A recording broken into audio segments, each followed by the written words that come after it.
everybody, and welcome back to another episode of the Velo podcast. I'm your host, Mike Levy, and I've got tech editors Alvin Holbrook and Josh Ross with me. And today, the three of us, we're going to use the Velo Stargate to travel to a parallel timeline where we design our own weird and wonderful bikes that have features that we want to see, regardless of how dumb or smart or completely useless to the rest of the world they might be. Now, these bikes, you probably could never make them. This is not the real world. This is the Velo timeline world, and we are the bosses, and the normal rules definitely do not apply. So, we're going to get pretty crazy coming up here. But first, Josh, we've got some news to talk about. Yeah, let's jump in. Let's start with an absolutely insane piece of news. On the weekend, we had Liège-Bastogne-Liège. We had some pretty good racing.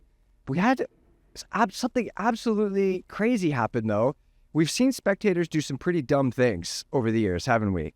Sometimes by accident, like they're holding their bags out and the riders are coming too close to them and a handlebar gets hooked. Or even a sign, you're super excited. Maybe you're hammered on the side of the road. You're cheering for your friends and the sign gets in the way. But this is something else. Purpose. Yes. Yeah. Yeah. This is something else entirely. So during the weekends, Liège, Puck Pietrezi, I think I pronounced that name right. I've tried it a few times before we started recording. She's leading the race, guys. There's 32 kilometers left. She comes around a corner, and what do we see? It looks like a UAE Team Emirates rider, a male. It's not actually them, jumping in behind. It's just a random spectator wearing UAE team kit. Josh, did you see this? Insane. I mean, I checked it out after the fact. Alvin and I talked about it together, and am I allowed to, it's Happy Gilmore, right? Where they're on the football field and the guy just comes out of nowhere and just takes the guy off the field. Yeah. Can I reference that? Am I allowed to do that? Yes, 100%. Come on, people. It's just so disrespectful. It's come on. This is what frame pumps are for. Through the front wheel, problem solved. But I just, one of the things that really bugs me about humans in general is people that are either they think they are so important or that they are oblivious to the world around them. If you zoom in a smaller world, it's kind of like the person who sits on the left lane in the highway just doesn't get out of the way, and there's 100 people backed up. You think that you are so important that you belong there. And I see this guy. Just imagine being somebody who is so oblivious to the rest of the world, and you think you're so important that it's a clever idea, Alvin, to jump in behind the race leader with 30 kilometers to go in a monument. Well, it's not even in the men's Liège, the men's Liège race, there was a car on course briefly, right? That could be a mistake. That is, if anything, that is on the race organizers messing up. There's no way that car should have been there when it was there, right?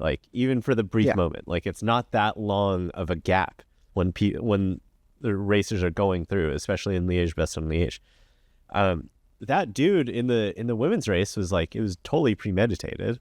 He was just standing there waiting for them to come. It's not like someone just got swept up along the way.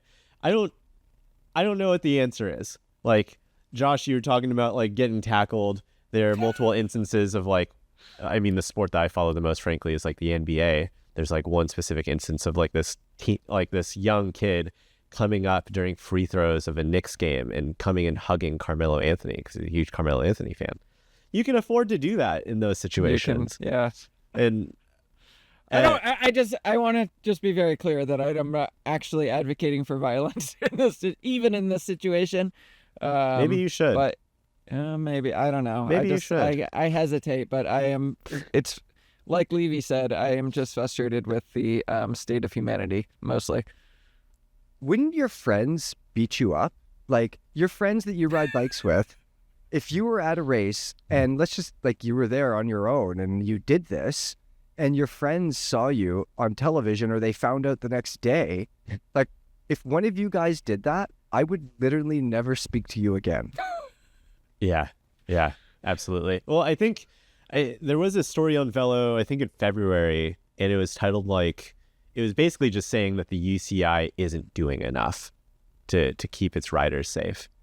And this is part of it. Like the UCI like needs to figure something out, and they need to figure something out that isn't, I don't know, they have to think about it. They shouldn't just like slap a Band-Aid on it and call it a day, but they need to think about this and unfortunately figure out like, how do we ensure that these things don't happen while maintaining fans kind of like unfiltered access to racing and that type of thing, because that's one of the great things they can't fence the entire course, obviously.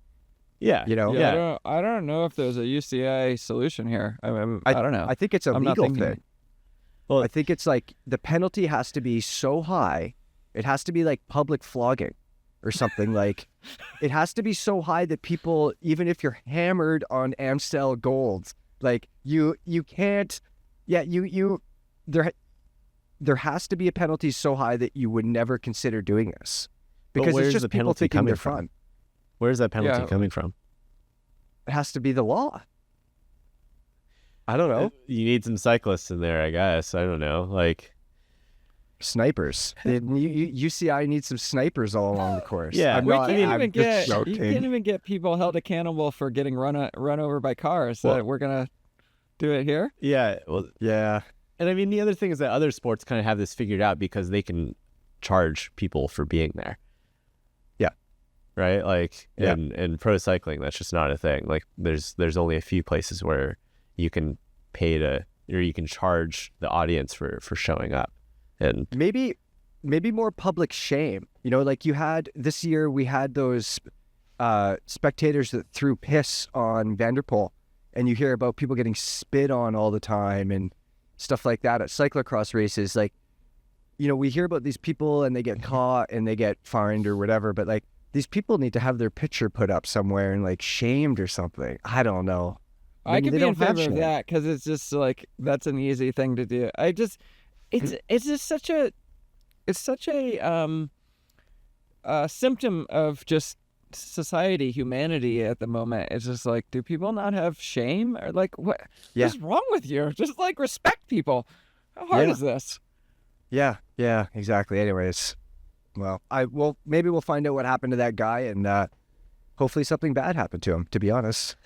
And hopefully he learned his lesson. Maybe not involving the law. I'd prefer it to not involve the law. But some vigilante justice is what we need. Something karmic.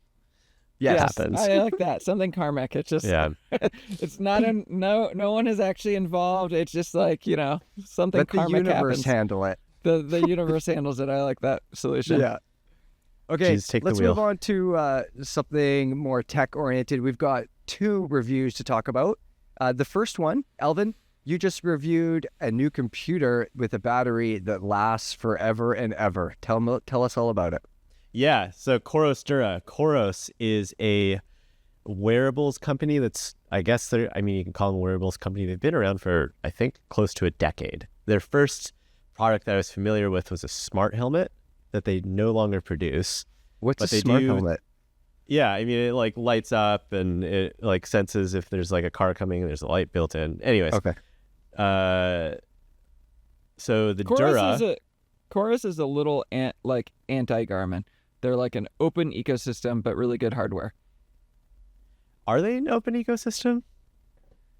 Yeah. Any more than Garmin? I'm not sure that they are. Like there are specific things where I was asking if they would, and I don't know if it's necessarily in their best interest to be in an open ecosystem. Like there are things where like I want to be able to like move, like I want to be able to import workouts from other places into the Coros training hub, which I think is really good, and you can't do that, and Garmin doesn't let you do that either. Actually, now that you mention it, I remember asking them about this, and you're right. And people get pissed at Garmin about that. You can't, like, if I have a Training Peaks workout, could I put it on Coros? Yes, you can definitely do that, you can manually import workouts that you've done into it. You can also build your own workouts in there, which is pretty cool, and that's something that I really like. But you cannot say like, oh, I've uploaded this route on or this workout on Strava or this ride on Strava, I want it to push over to Coros.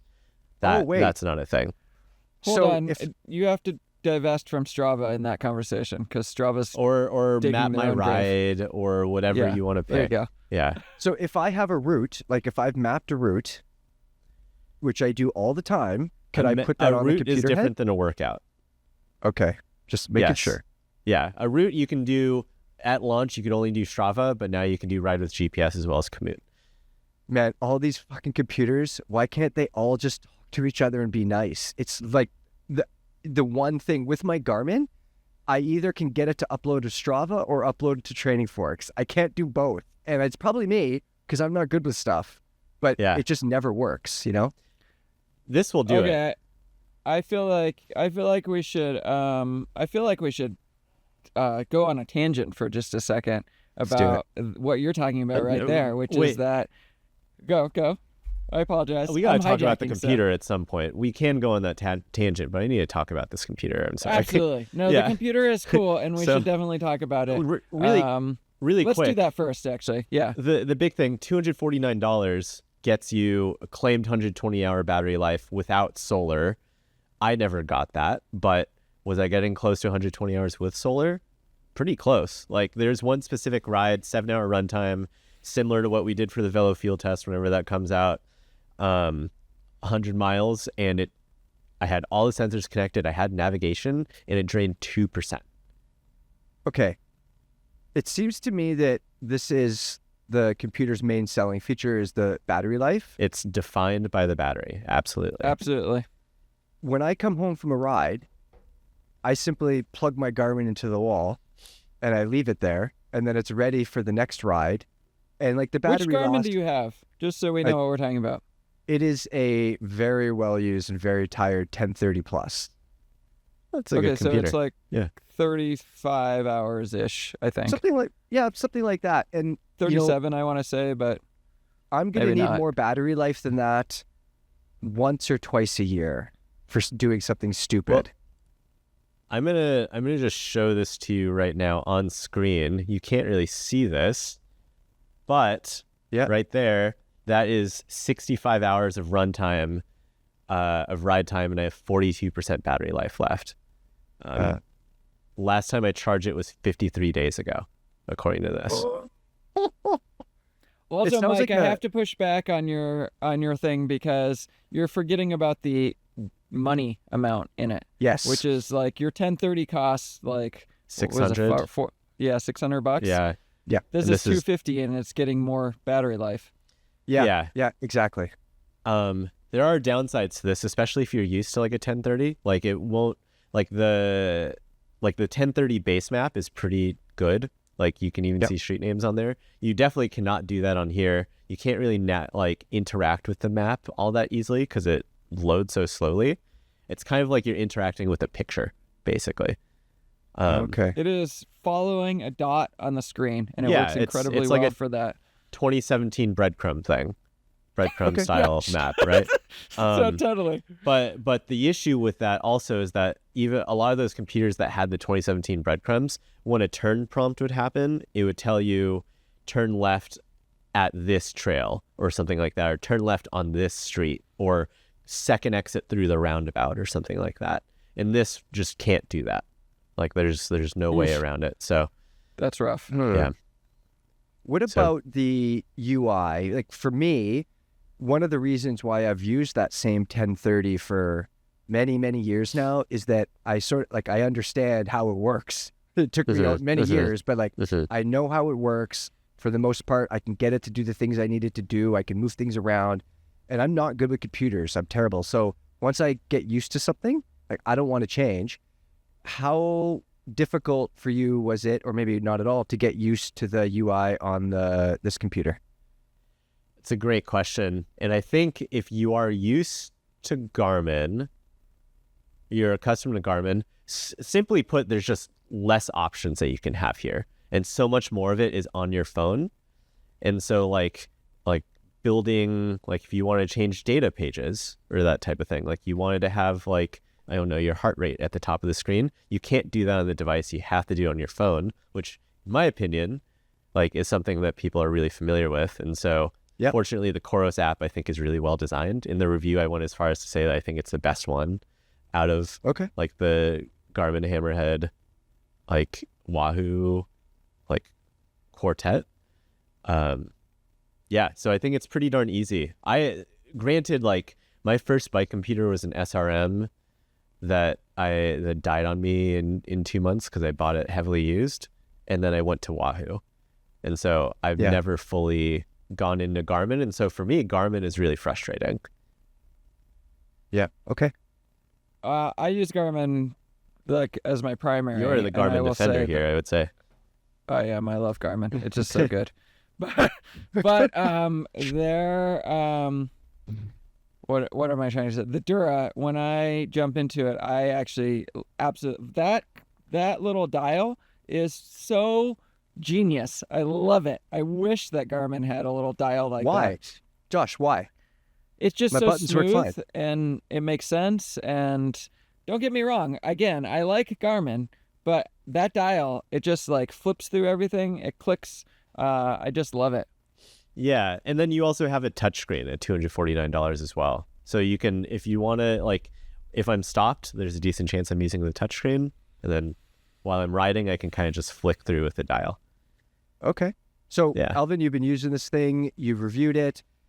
Moving forward, you are leaving the house to go for a good bike ride. On the table is a Garmin, a Wahoo, a Hammerhead, and this new good computer, question. the Duros. What are you picking? Yeah, so I answered that because I've got a video review as well as a 3,200 word written review too, unfortunately. Yeah, that's just kind of the nature of these. But if I have an idea of where I'm going, even if I need a route, I'm probably taking the Dura at this point. Like it's telling me everything I need to. Yeah, it's pretty darn good. The place where I find that it's weak, unfortunately, one spot is if I'm navigating in an urban area, for example, the lack of turn-by-turn. This computer would be awesome if you're a commuter or something like that, just because the battery life is so darn good on it. Or a bike packer. Precisely. But like... the first time I saw it, Amity Rockwell had it at last year's Tracka, and I think for her it makes a lot of sense. Yeah, I will say, I don't know. I've heard some folks, at least at launch, were really frustrated with it. I was pretty unhappy with the computer. And Coros, like, even went as far as to say, like, hey, don't post a full review, please, because we're going to put a ton of updates out. And there have been a ton of updates. There have been, like, 6 updates so far to this computer in this 6 months that I've been riding with it, or 300 hours I've been riding with it. It's quite a bit better. It's improved dramatically. Everything is improved, I would say. Yeah. Okay. So that's the thing that I think gives me hope. You never want to like review a product based on the features that are to come. Yeah. But based on the interaction that I've had with this Coros and the number of updates that have happened, like it's only improved. Like there hasn't been a step back. Two more quick questions. I want to know about the charging cable. Does it use like a USB-C or like the older version? And also, does it use the same twist mount as a Garmin, or is it rotated like a what? Yes and yes. Yeah. So it's Coros will tell you that the mount is slightly different than a Garmin, and it is slightly different. Like there are some times where like the Garmin will feel sturdy in a third-party mount, and this one won't. But it also go the other way around. So the profiling on the teeth here, I guess, is ever so slightly different, but it'll work with your quarter turn. And yes, USB-C. And it charges in about, I never got it fully drained. I got it at as low as about 15%. And it charged in like under 2 hours, which is pretty good. Wow. Yeah. One little like oddity, it's not so much an oddity, but I think it would blow your mind, Mike, is that it's actually quite hard to turn it off. It's not like meant to be turned off. You just like use it. You just leave it on. Yeah. What do you mean? So basically, there's no dedicated off button. Instead, it's got these 2 buttons right here. It's got the digital dial that they're calling if you're listening, and then there's like a textured button underneath it. You press and hold the button underneath the digital dial for 3 seconds, and that puts it into a sleep mode. if you want to fully turn the computer off, you have to go through like several like menus to turn it off. So literally not meant to be turned off. Yeah. So the advantage is, let's say like when we were doing field tests and I was uploading routes onto the computer, I didn't have to go grab my computer.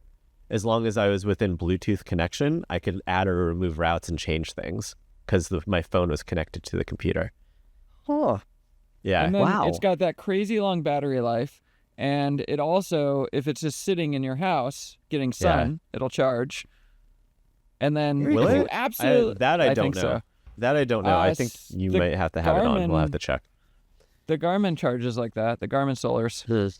That's cool, So, but the I could Garmin be will also wrong. the Garmin won't, like this, the solar panel, like they're claiming 2 hours of battery life for every hour that you're outside riding, whereas the Garmin's are far from that. Well, now I have to. I didn't write I should say I did not write the review, but I do have one and have played with it a lot. Alvin clicked with this more, so. Yeah, it kind of does. I mean, it kind of honestly does most of the things that I want. Like it's lightweight. It's under 100 grams. It mounts to just about everything. Screen is legible enough. And also, I think obviously the price, like the big story here is the battery life. I think it's what gets a lot of people interested, but $249 American versus it's like less than half price of a nice Garmin computer, which Precisely. Yeah, the if I'm going closest to go buy a comparison computer, would be Wahoo Element Bolt, the 3rd generation, which I actually have here, and I'm going to try which it. is a lot after this. smaller, isn't it? It's a smaller screen. It's 2.3 inch as opposed to 2.7, and it's $329. I wouldn't be surprised if you can find that on sale, whereas like Wahoo and Garmin, you can often find the computers on sale, whereas the Coros is going to be $249 everywhere. So I'm not going to dive too far into this, but just Google AI says, yes, Coros devices like the Dura can charge via solar even when the device is powered off or in standby mode. interesting. Which is what Garmin does. And so I kind of would be surprised if it didn't, although it's not impossible that it does. Yeah, I could totally be wrong. Coros never talked to me about that, and I never asked. So that is the one thing that I did not go over in this review. I promise you, it's extremely in depth. I didn't mean to pick that apart. I just like it's All such a good. cool thing because you don't think about it with my Garmin devices, and then you're like, hey, I thought I turned this off with less power. Yeah. Interesting. Okay. Josh, before we move on, we were going to talk about computers playing nice with all sorts of third-party apps and training. Yeah, so I didn't want to forget about it. Although the more that we talked about it, I'm like, oh, this is a whole nother podcast. But also, like, the answer to this used to be Strava, and it's not now. And there's a sea change happening. I'm gonna probably need to put together an article on this, I think. The answer is RunGap. You pay for a $15 subscription, and you use that as your hub to go where you want your stuff to go. What is RunGap? Basically, it's a subscription service. Again, it's like $15 a year. You connect whatever accounts you have. And like, let's say I want my Strava ride to go into the Coros app.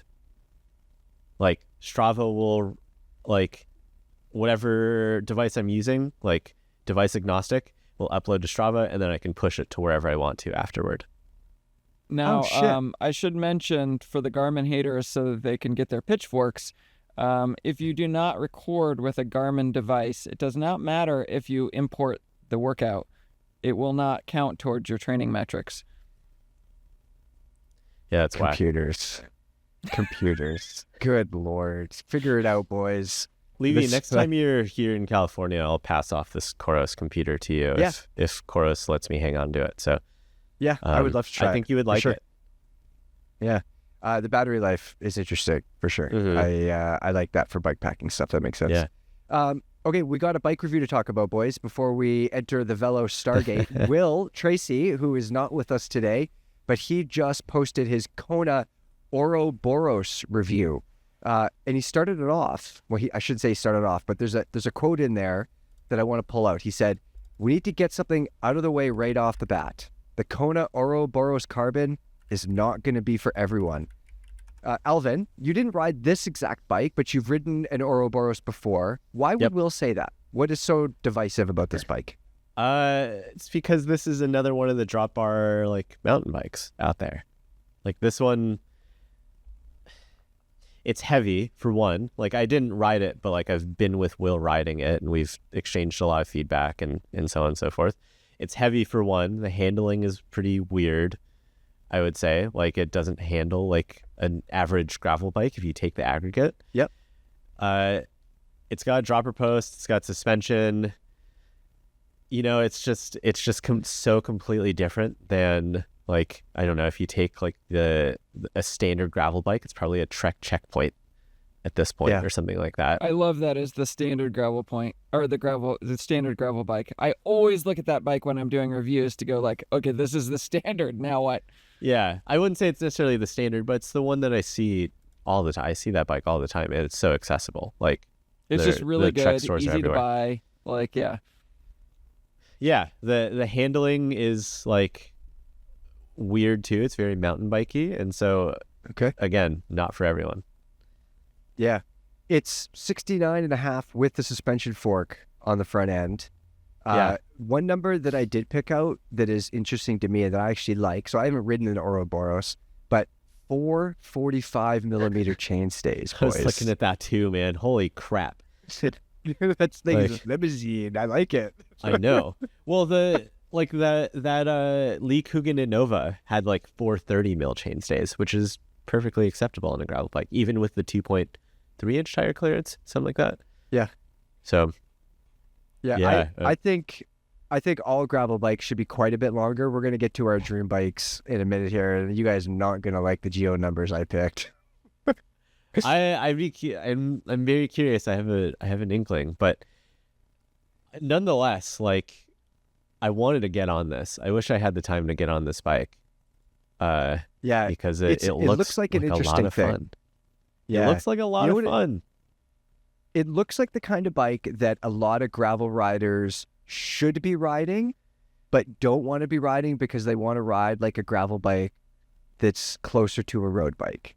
Yeah, I don't agree with that, but I understand. Not everyone lives in Squamish, but... Yeah, what are you talking about? They should be riding, but they want to be riding? No, they shouldn't be. They should be riding what they want to ride.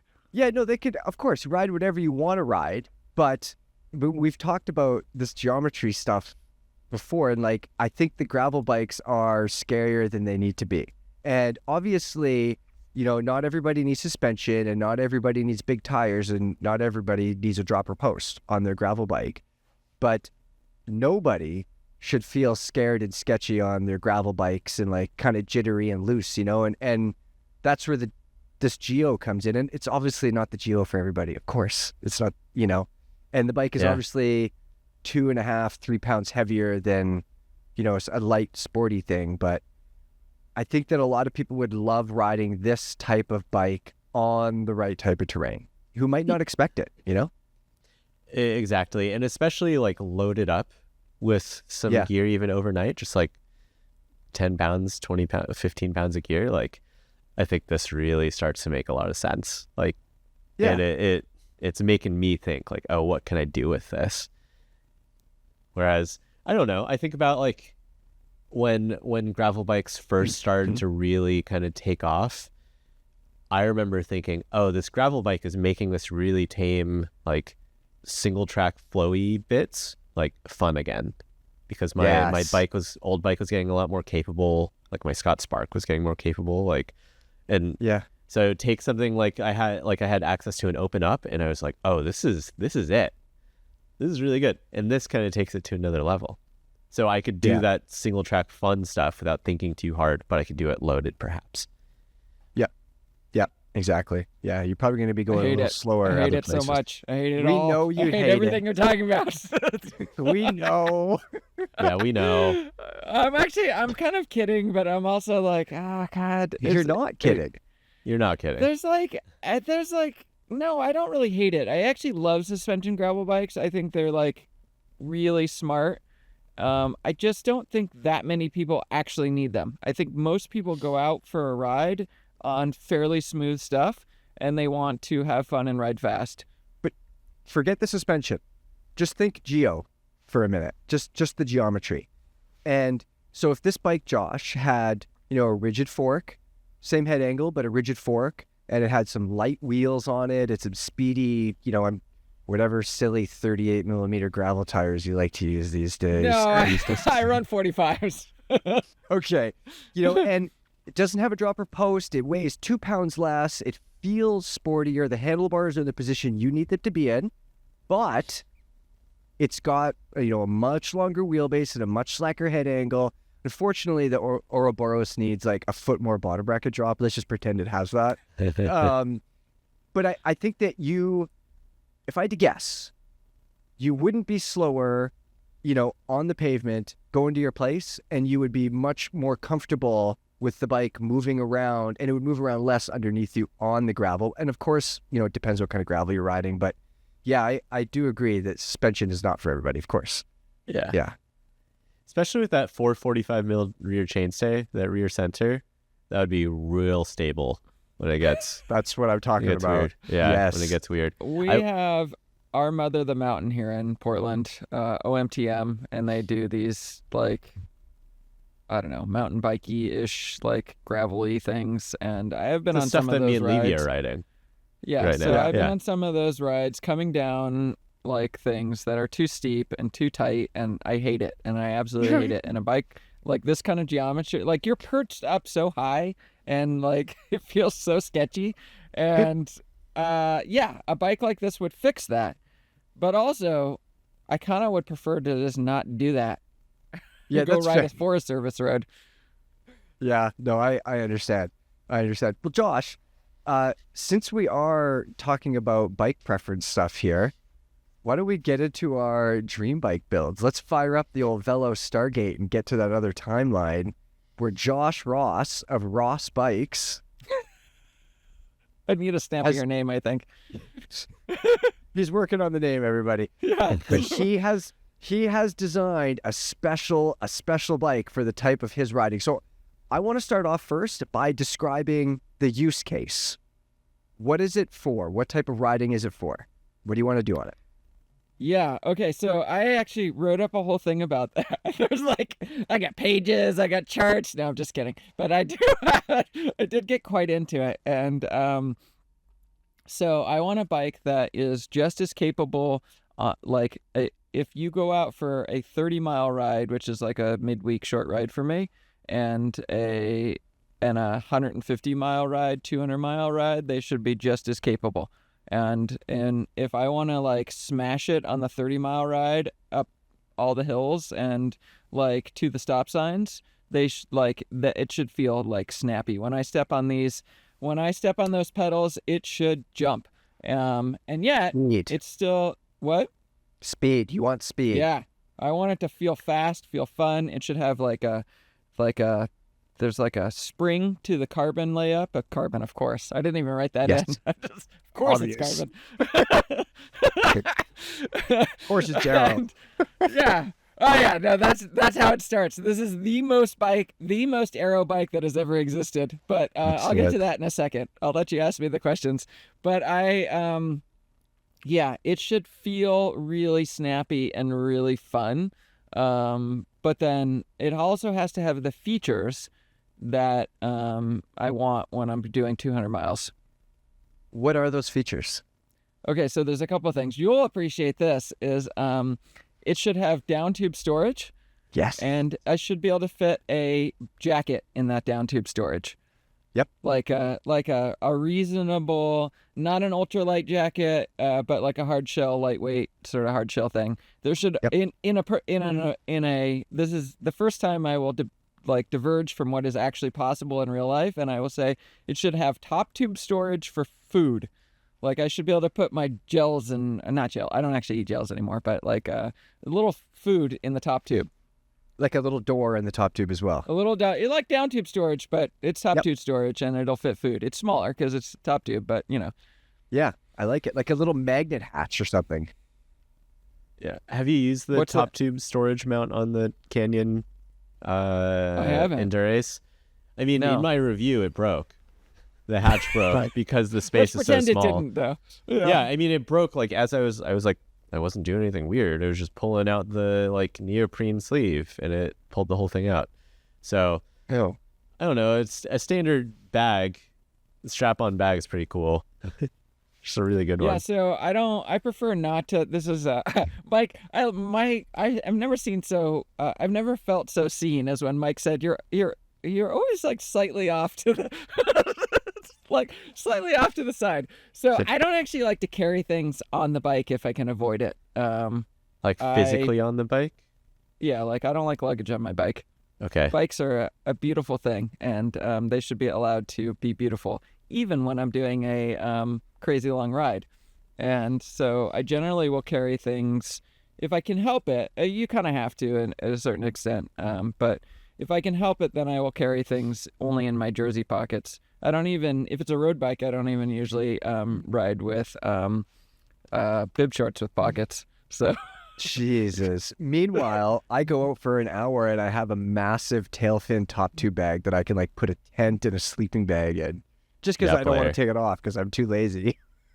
Yeah, 100 miles. Like I only carry stuff in my jersey pocket. No bib, no jersey, no cargo pockets on my bibs even, and it's fine. Good Lord. Okay, tell me, does this thing look like that old Lotus super bike, the Velodrome bike? How aero is this thing? So I talked about that in my little write-up, which is like, you know what, it has to look like a bike, but also it should be like eye-catching. And I think Colnago is really nailing this aesthetic right now, because you have this thing that like, it's a bike, but it's also weird enough that people are going to ask you about it.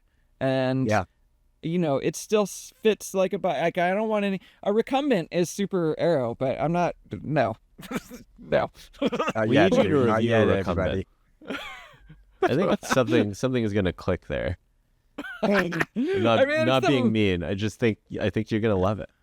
It is the most aero you could be. So, but no, I want it to look like it. What about a Velomobile? Well, we got you in one of those with the huge fairing that looks like a bullet.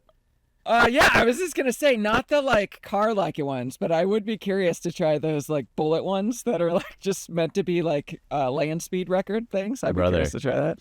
See if you can organize that. Yeah, we gotta get that. That sounds like a video. Okay, so I one of the things in this bike is that I want the bike to feel like a bike, and I don't want it to depart too far from what a bike really is, because that's part of the joy of riding bikes, is that it's a bike. You don't like, as much as I like to optimize in a magical world where you could optimize endlessly, I don't want it to diverge so far that you're suddenly doing something that's not really riding a bike. Okay, so tell me more about this frame. What makes it super aero, and some other frame features you got on this thing that make it your own? Okay, so there's a couple things that I'm not gonna get into what makes it super aero, because it doesn't really matter. It just know that it's super aero, and it's still it's a sporty fast bike. So like it's a race bike. It's super aero. It's also ultra light, because as much as I like aero, and I understand that technically speaking in the real world, aero is potentially faster, and like it's okay to give up a few 100 pounds. Have you guys touched a like 14-pound bike lately? It's freaking nice. So like if in this magical world, it is both 14 pounds and the most aero bike that's ever been. So there's that. And then, I like this Velo timeline. Yeah, in the Velo timeline, it is both ultralight and super aero. And then, okay, of course, there are no cables on this thing. Everything is one piece, aero, integrated, beautifulness.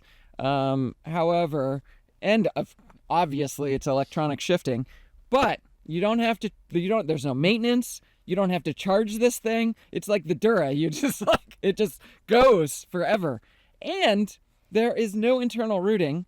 There's not even, it's even brake-by-wire in my magical universe.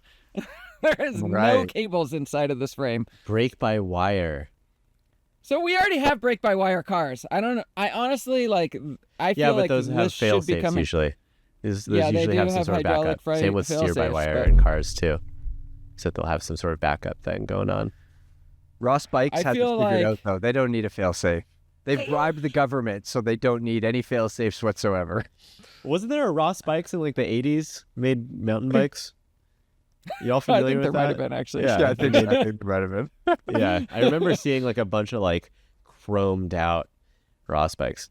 Yeah. Anyways, sorry. Josh, I have a question for you. You like to do these huge long rides. Yeah. What are you doing for comfort on a bike like this? It sounds really stiff and uncomfortable. Big aero tubes, frame storage. You know what? What am I doing for comfort on these big long rides? Nothing. I have ridden, what have I ridden? Envy Melee, the Cannondale Super 6. Both of those bikes are good examples of, they are stiff race bikes, but it's fine. 250 miles on those bikes. It's good. Are you It's running fine. big tires on this thing? Oh, yeah, no, this thing only fits 26s. No, I'm just kidding. Garbage. I'm totally kidding. It fits Ross like Bike is going out of business. Yeah. Well, so here's the thing about the tires. I actually did think about the tires quite a bit. I don't know quite the right way to say it, but I don't have to because it's a Velo timeline. It's just that I don't want to have to feel like, oh, I'm riding 300 miles, so like there's going to be some gravel involved, and now I have to take the other annoying bike, not the cool bike that I want to take. So like whatever the tire situation is, it's like it's just capable enough that I can do the big things. So I think that means there's a lot of tire clearance, even though I would never want to run gravel tires, but maybe like those 40 road wheels for certain situations. Pirelli, like the P0s or like a Renaer's tire or something like that. Yeah, just some big road wheel. But that's not really what I want to ride. But I also, in real life, I find myself annoyed sometimes where I'm like, okay, I have this perfect aero bike that I absolutely love. I want to ride it all the time, but I'm doing this dumb route that has 5 miles of like gravel in the middle. So what bike do I pick?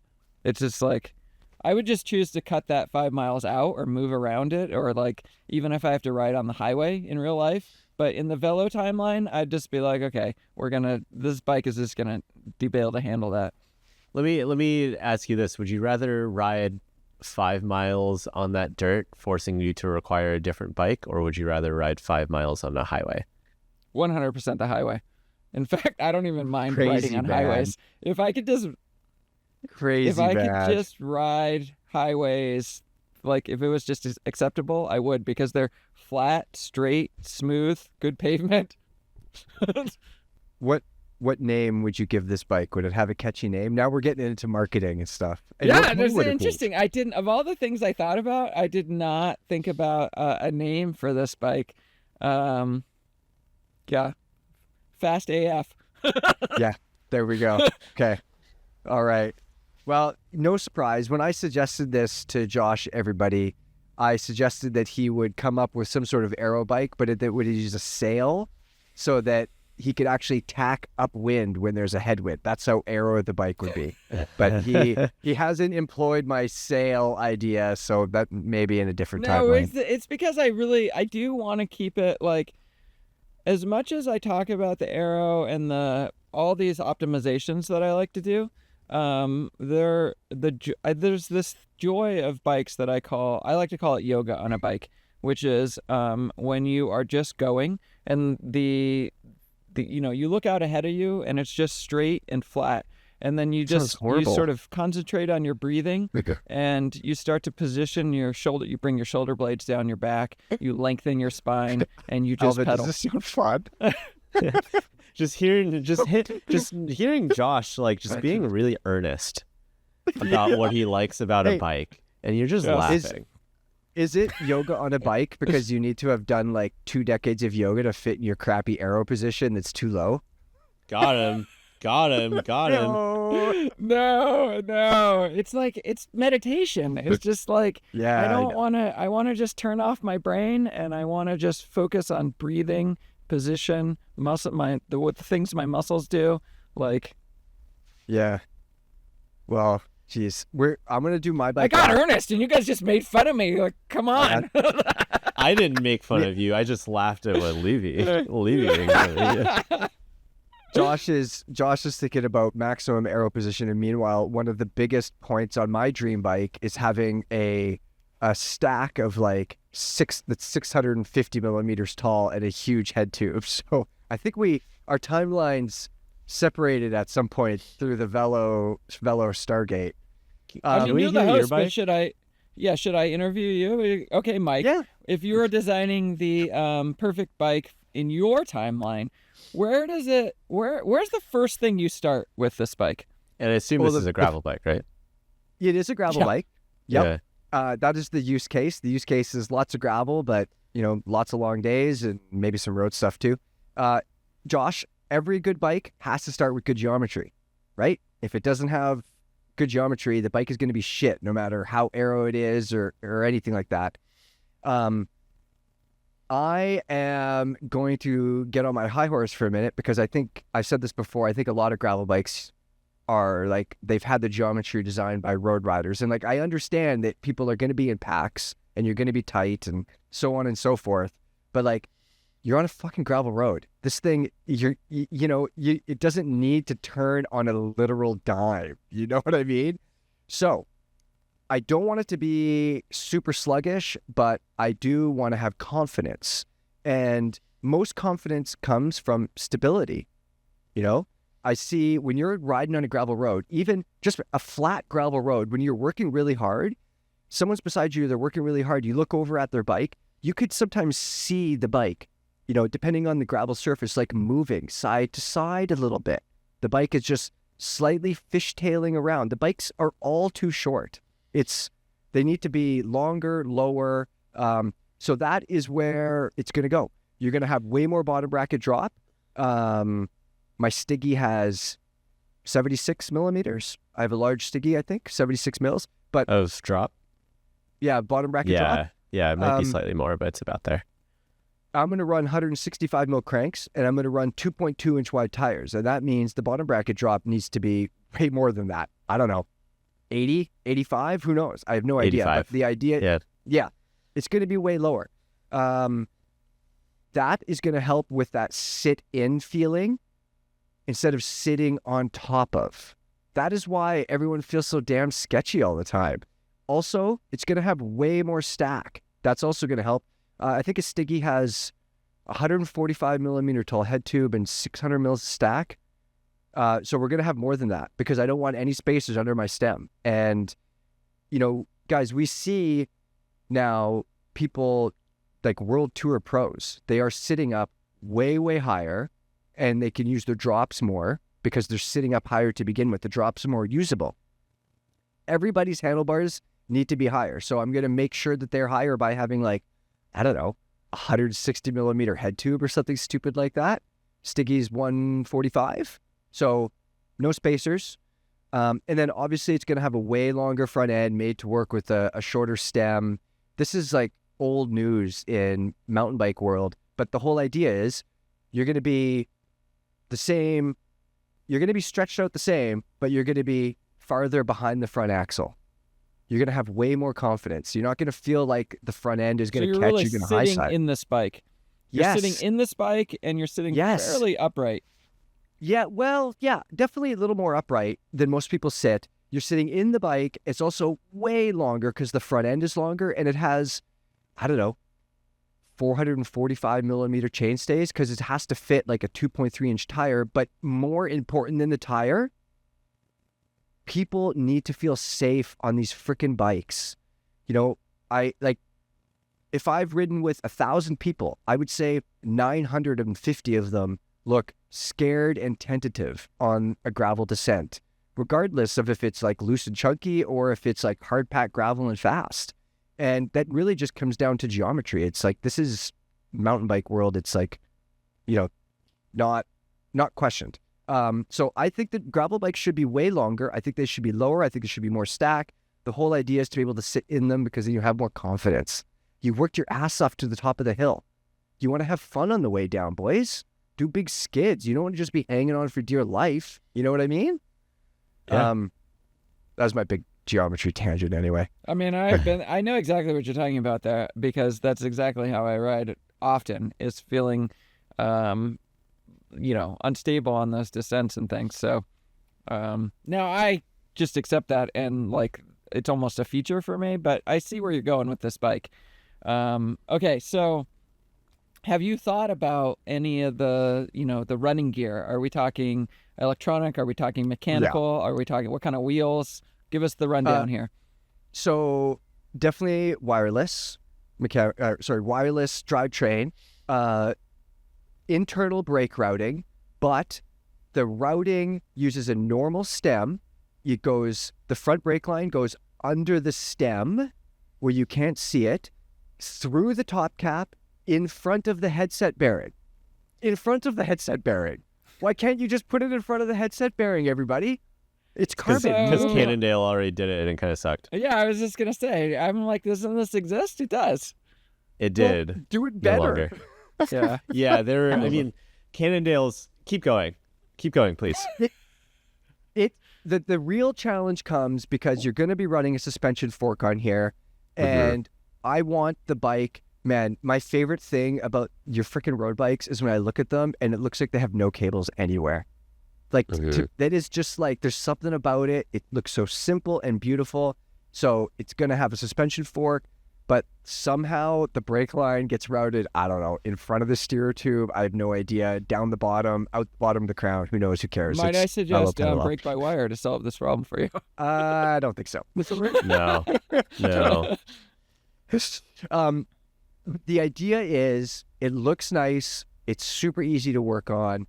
And I think there's a world where it's like, this is not too difficult. Like, you don't need to use some dumb stem, and you don't have to take your headset apart to do your brake line or whatever. And it shouldn't be that hard. And in my timeline, it definitely isn't that hard.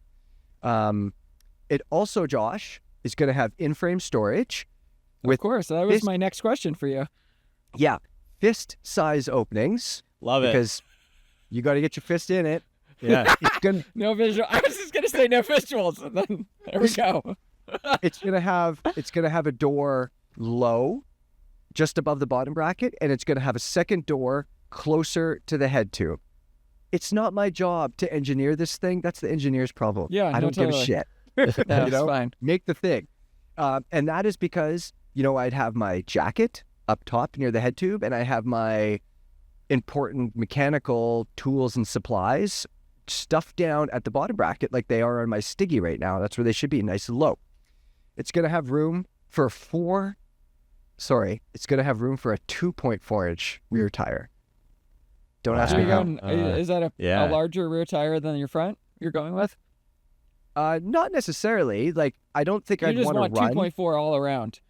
Yeah, I don't think I'm going to run tires that big. But now that we know that a good wide tire with a good tread pattern and a really nice casing doesn't really roll that much slower than, what we think was a fast gravel tire, I just want to future-proof this thing. Right now, we're seeing a few more bikes come out with more tire clearance. Like, boys, we know where this is going. I have a crystal ball. I'm looking into it. I want big fucking tires on my bike. So, obviously, the really long rear end makes that a bit easier, and it's made from carbon. So, I don't know. Some of my really smart engineers figured it out. And the chainstays are normal-looking chainstays.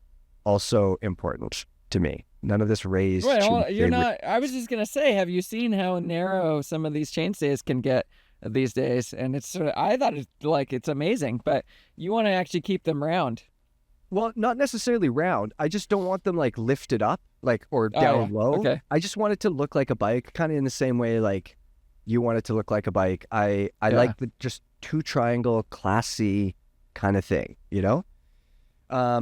Radar lights, integrated radar lights pointing forward, left, right, and to the back. So I forgot to mention this in my bike is that I want integrated rear radar light that lasts for like 20 hours, and the out front mount in the front, it goddamn better be good. It should fit all the bike computers. It should be solid, and you should be able to put a light on it. I think we actually have some overlap in our designs here, Mike. Dude, how many crappy computer and light mounts have I tried that like Cannondale? Cannondale is good or bad? They're awful. I think Cannondale does a good job. They're just they're not like premium feeling. So one thing that Cannondale does that they do a good job of is that they separate the mount of the computer from the accessory mount. And so you don't have the accessory weighing down on that computer mount itself. Yeah. That's my problem. But I agree, it is very cheap feeling. It feels cheap. It feels like not on like. Yep. And then Colnago, I'll call them out too because it's like you can't fit big computers. They only use a single bolt in their out front mount, and like, come on, people, like. That no, all the engineering from all these companies, and they can't just do a good. Yeah. Oh, that thing is good. I love that thing. So just tell us what light that is. For people that are just listening right now. Yeah. This is an outbound lighting. I forget the name of it, but it's a gravel outbound lighting. It's the detour light. It's the detour. Thanks, Josh. That's it. So I want to be one able of the to best mount lights this. on the market and fairly reasonable price too. Yeah, it's been amazing. I want to be able to mount it underneath my computer mount. I want tons of room, and I don't want my computer mount to come loose every third ride because of all the weight on the end of it. So it's going to be super sturdy. I don't know how they're going to do it, but that might be the most challenging part of this whole fucking bike. Actually, too, just for the people listening, that detour light, it comes in the box with a GoPro mount, and it mounts underneath of it mounts underneath of an out front mount. That light is so good. It has a crazy long battery life, and it will charge with USB-C while it's running, and you can fairly easily get through the night with it. It's so good. I have the helmet mount as well too with the like integrated battery thing, and I've been super impressed with them. So, I would like somehow the wiring on this bike for the radar and the lights and all that stuff. I want it to be integrated somehow, but not like, it makes me think of that crazy Scott Patron mountain bike with like, it looked like, or the Cannondale. What's the technology they had? Smart Sense. Yeah, Smart Sense. Yeah, are something you familiar better with than that system, Levy? Smart Sense thing? No, have you seen that? Not really. So no. It's got a wire from each light going through the frame, and then it has a battery that's atop the down tube just above the bottom bracket. So the cool thing is you can remove the battery pretty easily and charge it, use it as a power bank. But yeah, it's I think there are cleaner ways to integrate it. And then they just badly implemented it. Yes. The lights aren't good, and the battery life isn't very good, but conceptually it's great. One of my last things here about Levy's bike is that it uses mountain bike brake mount. Post mount. Flat. I know you're so angry about flat mount. It's so annoying. Yeah, it uses post mount because I'm going to use a 4-piston mountain bike caliper. So why wouldn't I just use post mount like a normal person? Like, because it's already out there. Why wouldn't you just have 4-piston flat mount brakes? Well, so that is what I have right now.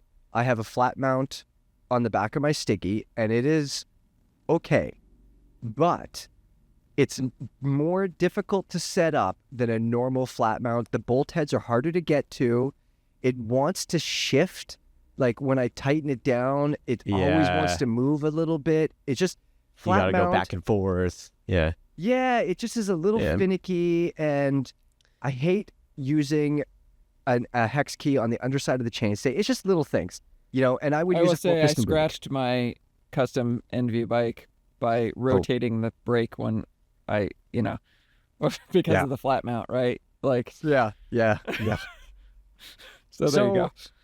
So that's the main points of my bike. And I think, the whole idea here is confidence on the descent, because if you have confidence on the descent, you'll have more fun. And that's really what it's all about. You'll want to do more on your bike if you have confidence. And I think that comes from geometry, tire clearance, again, confidence, and then just usable practical features like all the down tube storage and the integrated everything and all that stuff. So I don't think I like your idea of the double down tube storage. I'm going to adapt that to I'm going to steal that. You haven't patented it, so I'm stealing it from not yet. Not yet. Levy's bike doesn't have enough money to patent anything. Yeah, so you published an idea and our bike came out first with Yeah. All right, Alvin, what do you got for us? Well, before we do that, because I actually have two, but Levy, is there a bike that comes close to meeting these on the market today? And I want to ask the same thing to Josh after. Not really. There are bikes that have certain features. Like, I am really happy with the geometry of my Stigmata. Honestly, it feels like home to me. But it could be a little better, and it just takes time to get there. I like the tire clearance of the new Allied Able. I think that's a huge thing. It's a bike we're big fans of. Yeah. Yeah, especially I also like the I haven't tinkered with it yet in person, but the down tube storage hatch makes a lot of sense. But I think for tire clearance and geometry that I would want to try, I don't know, maybe I'm way too much. Maybe it's not going to work, but like, I don't think anybody's doing anything like that right now. I think it's too weird. I think we're many years away from that. Yeah. Yeah. I think the Norco Search comes awfully close. It hits a lot of your boxes, just not the tire clearance component. And yeah, Stack comes close. The Stack is taller, if I remember correctly, than the Stigmata. But yeah. Yeah. It's hard to separate the road from the gravel, because gravel is whatever you want it to be. And like Josh said, like, gravel for Josh is very different than gravel for me, and it's very different than gravel from you. And like, so I guess what I would like to see, since we have gravel bikes that are much closer to road bikes or cyclocross bikes, I would like to see a bit more on the other end of the spectrum, but not mountain bike. Like, I still want that frame to weigh, 1,100 grams or something. And I still want it to feel sporty. I like to go out and beat the shit out of myself and try to beat up on other people. And I like to get beat up by people. I think that's super important. That's what I love to do. And I don't want to feel like I'm on a slow bike. And I think that's really contradictory to what I just described. And that is the challenge. I agree. I agree. I'm very curious. I'm very interested, because I think of like the tall head tube. I'm just like, man, the average person is not going to be able to like get enough weight on the front of their handlebars to make sure this bike doesn't understeer, especially on like straight roads. But that is a really interesting point. I don't think people think about taller head tube like that. It's a good way to think about it. So your handlebars might end up, well, they would end up higher, of course. Mm-hmm. I think that people need to ride in the drops more. I agree. To get that weight on the front end. And when I'm on my gravel bike, so I actually I went with a longer stem on my Stiggy. It comes with a 70, and I put a 90 on it for that exact reason, which is not the way most people go, especially here in Squamish, But it is for that exact reason, to keep more weight on the front end, because that is a huge thing. And I do think that it requires a bit different approach to riding, maybe more aggressive, but I don't mean more aggressive as in like taking more chances. I just mean in the same way, Josh, that like a more aggressive aero position, like literally might be the answer here, like you might want your drops to be deeper on whatever bike this is, or I don't know. Yeah. But it would have some challenges, and it might not make any sense, but it's like Grim Donut-ish, but for gravel bikes. Yeah. I think the word that comes to mind for me would be committed. You'd have to be committed to the bike, and that's what I was thinking. And I think like generally, if I think of you, Levy, frankly, I think you are committed, and this is an extension. Too committed sometimes. Yeah. Yeah. Well, Alvin, you've got two bikes for us. Yeah, it's because you said cargo bike, and I didn't have enough time to like really dig into the nuts and bolts of how I'd want to do it. But I can talk about that cargo bike really quick. We'll just get out of the way, because I don't know how many people care that are listening to this. I care. So I care. So just own it if you care. Someone cares. So the big thing for this, one thing that I wish more cargo bikes were, or like these, like it's going to be a front-loading cargo bike, similar to like a Larry versus Harry Bullet or something like that. I want tip to tail, I want it to be under 74 inches.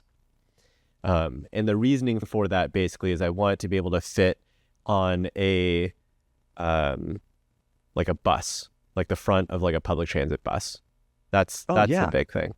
A lot of these bikes, you can't do it. So 74 inches means that I can do it, or I can put it on the back of like a lot of like bike racks, for example. Can you not do that right now with some of these cargo bikes because they're too long?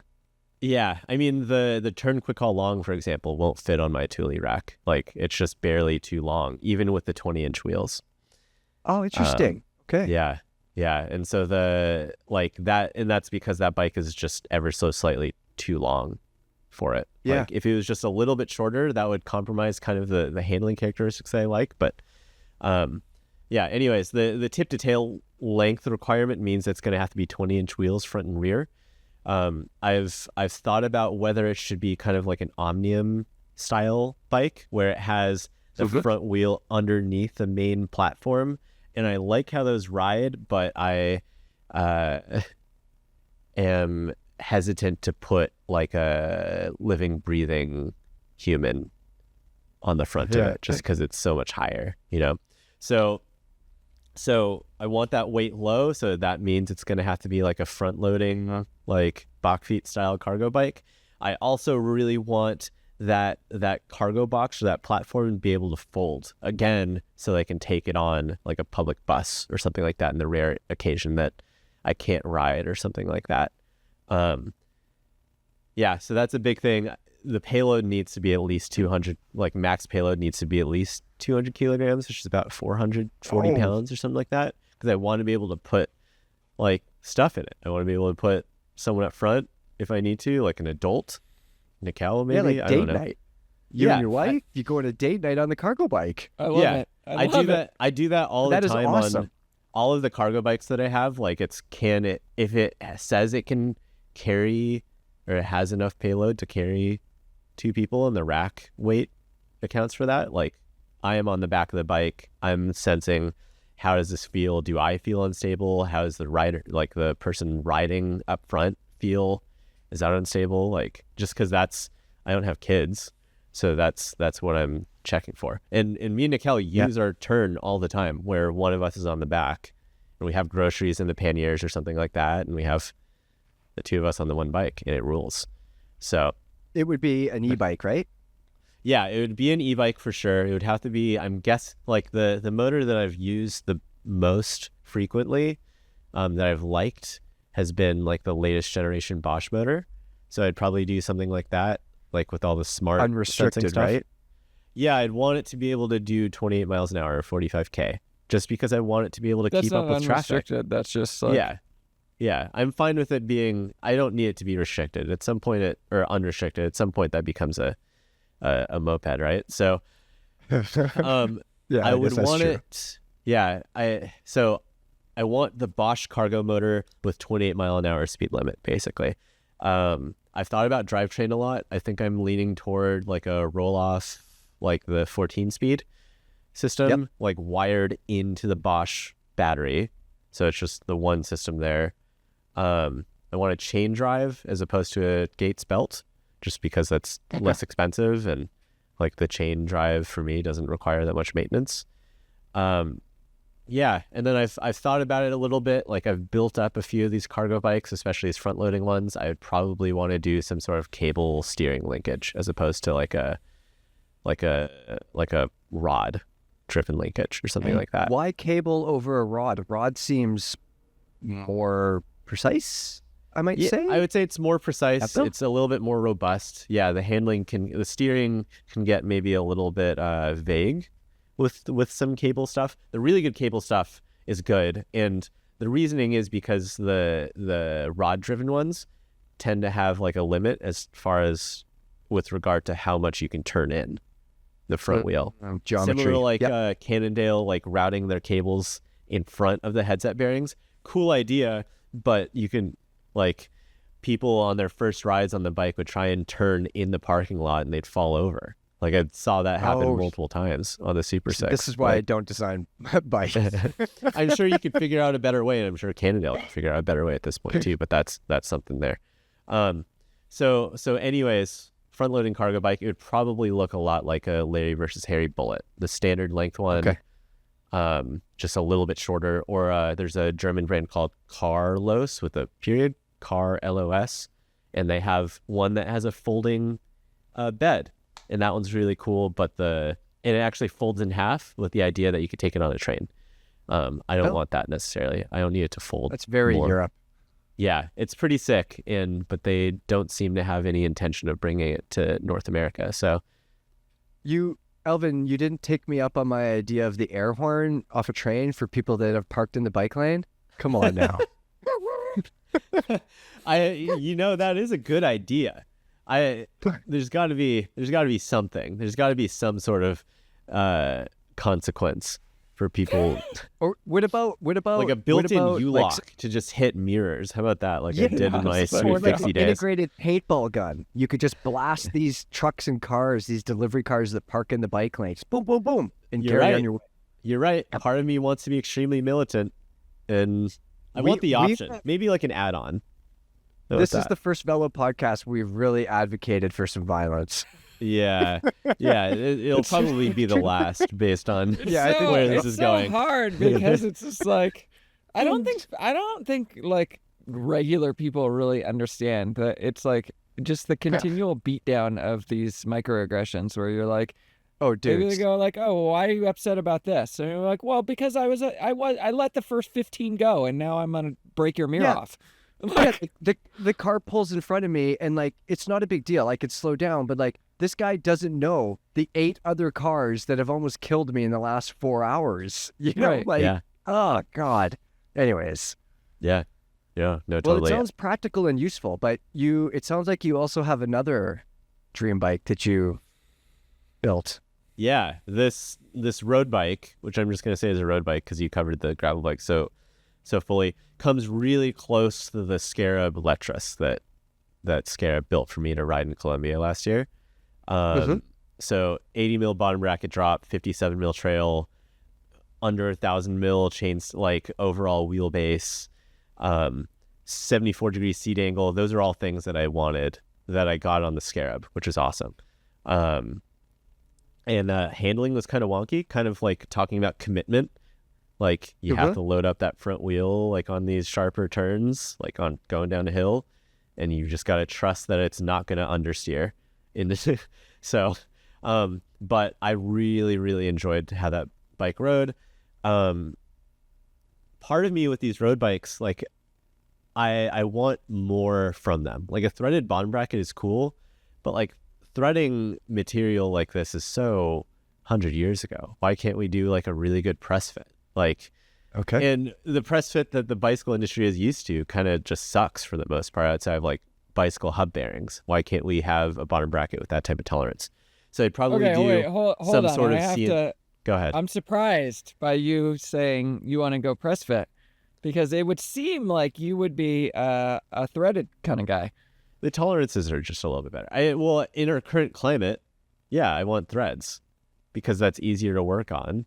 And that works. But in this alternate world where the bike industry, where like every bike doesn't have problems with like the brake posts in that type of thing, like I don't know. So the closest thing I can think of is like framework bikes. They do CNC lugs and dropouts. Good Lord, my heart.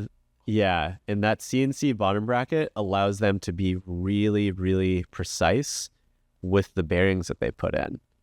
And that's something I want too. And that precision for the bearings means the bearings can last longer. So eventually you're going to have to press them out, but if they're perfectly aligned, then they're not going to wear out nearly as quickly. I mean, I just want to say I love everything. I love it because you're just saying like, hey, you want it right. You want it perfect. Yeah. And yeah. You talk all the time about like you're not a fan of doing bike maintenance because it takes you away from the thing that you actually want to do, which is riding the bike. Like if given the choice, like I don't mind bike maintenance. I kind of like dithering and that type of thing, but like if we can get it perfect, why not? So I love it. So we do that. I'd also have to figure out some sort of it'd probably have to be a CNC aluminum like brake post mount, just because a lot of the issues I've had with like brake mounts or like post mount brakes or flat mount brakes specifically sucking has to do with them not being like perfectly like milled or finished. So it's a separate piece that's maybe held on by like the axle and a bolt. Maybe because it's a carbon frame, I assume. Again, like Framework does a good job of this, where it's bonded to a carbon tube. Yeah. So I haven't gotten that far. I don't think I would do carbon tubes because I would want carbon's really cool. I love how it rides. It makes for a really lightweight bike. It makes for a fun feeling bike, but also like it's impossible to recycle. And it takes a lot of energy to build. No, you're not recycling your bike, Alvin. No one's recycling their bike. But I don't know. Let's say I get freaking like hit by someone on the road, or like the bike is on top of a rack, or something terrible happens. I want to be able to recycle it. I think that would be really cool. That's something that I would care pretty deeply about. And so steel is really cool. I suspect it would have to be either some sort of oversized like Columbus Spirit, like a really thin big tube, or it'd have to be some sort of titanium of the same vein. Yes. With some with 3D print stuff. That would be really sick, actually, if we can. You know what? I take it back. Maybe not do the CNC aluminum. We're doing 3D printed, and it's going to be perfect coming out. 3D printed everywhere, because I really like how like new house bikes, like their seat stay, the seat stay cluster they have, like it's not quite like a fastback, but it like curves gently in from the top tube into the seat tube or seat stays. That would be rad to have that. Yeah. What about like day-to-day use, practicality? Would it have any aero elements? Would it have any frame storage, integrated this or that? Or is it a more traditional thing?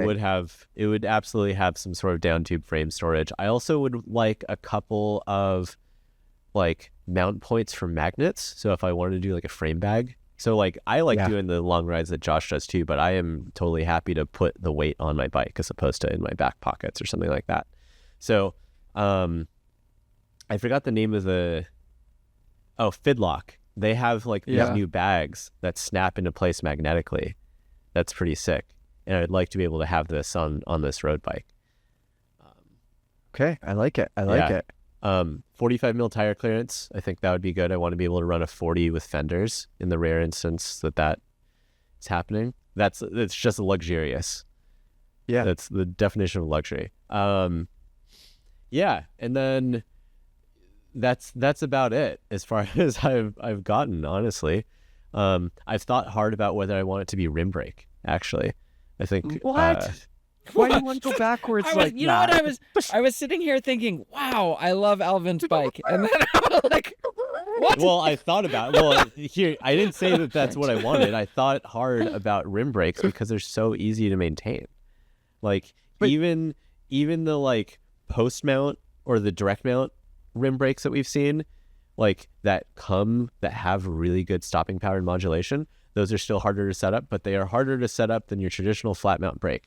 And so you have to listen that I didn't end up going that way, which is why I talked about the CNC like flat mounts for brakes. Yeah. Because that's what I'd go for, because that's ultimately better and it frees up other design elements. Are there road calipers that fit, rim brake road calipers that fit 40, 45 tires?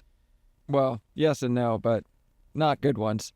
Okay. Yeah, I mean, don't say they're not good, but they're not like lightweight or anything like that. Paul Components, I believe, has one that works that works that those people are good, like. actually. I can't say they're pretty good, but they're heavy and they're just rim brakes. And disc brakes, I think, for the most part, are just better. So it would do that. It would be mineral oil, whatever the brakes are. Oh my God, I'm yes, cool it would be with mineral oil. Yeah, I'm cool with hydraulic. Hydraulic would be A-okay. Yeah, and then I think it would have to be some sort of battery in the down tube that I can remove to charge stuff, and some sort of, I'm guessing, wiring to a radar and a front light. Yeah. Or something like that. But yeah, I haven't gotten that far. So that's what this is. Okay. And as far as a bike that comes close, that Scarab Letras comes really close to that. Just without the tire clearance, I would say. Yeah. That's the bike you rode up that massive, like 100,000 foot climb in Colombia, isn't it? That is. and I adore that It's frame. not 100,000 feet, but I don't like it. yeah, it's something like 14. It was, I don't know. The peak was 14,000. Yeah. Good Lord. Guys, I think we've come up with some pretty good ideas. It's obviously way easier to come up with the ideas than to actually put them into motion. But it's now that we've gone through our bikes, if you step back, I'm not surprised what any of us have come up with. Like Josh has come up with something super aero that he could ride all day everywhere for like far too long, and it's super fast. I've come up with a dumb gravel bike. It's basically a mountain bike. And Alvin has come up with like a classy, fast road bike that like makes a lot of sense and is super practical, and also a clever cargo bike. Yeah. I mean, one thing I'm struck with is as I listen to them all, including my own, sort of as a third party, it's like I would want to ride all of these bikes. And in reality, the bike industry is coming close to them and then running up against certain, like there's just technology that can't get there. Like I want a super aero, super light bike, and like so does every bike company. And they, you know, the gravel companies, they want like, you know, the entire down tube opens, but they can't make that. And or so, all the like, tire clearance, but it's not possible with things are right now. It's not like we've gone off crazy. Rim brakes aside there, but I would have uninvited you, Alvin, if you had actually picked rim brakes. We would have edited you out of this podcast. By all means, my camera's already kind of done that. So yeah.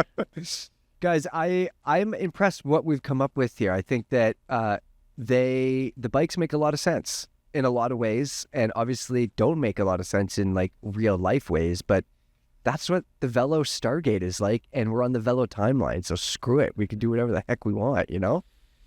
Guys, let's wrap it up here. I think we've covered a lot of stuff, lots of news, and our dream bikes. I think I'm going to write down some of these geometry numbers and just see. I see what you're doing here. I like where your head's at. I don't know. Everybody that's listened to this point, thank you for hanging out with us for so long. We would love to hear what you all think of these make-believe dream bikes.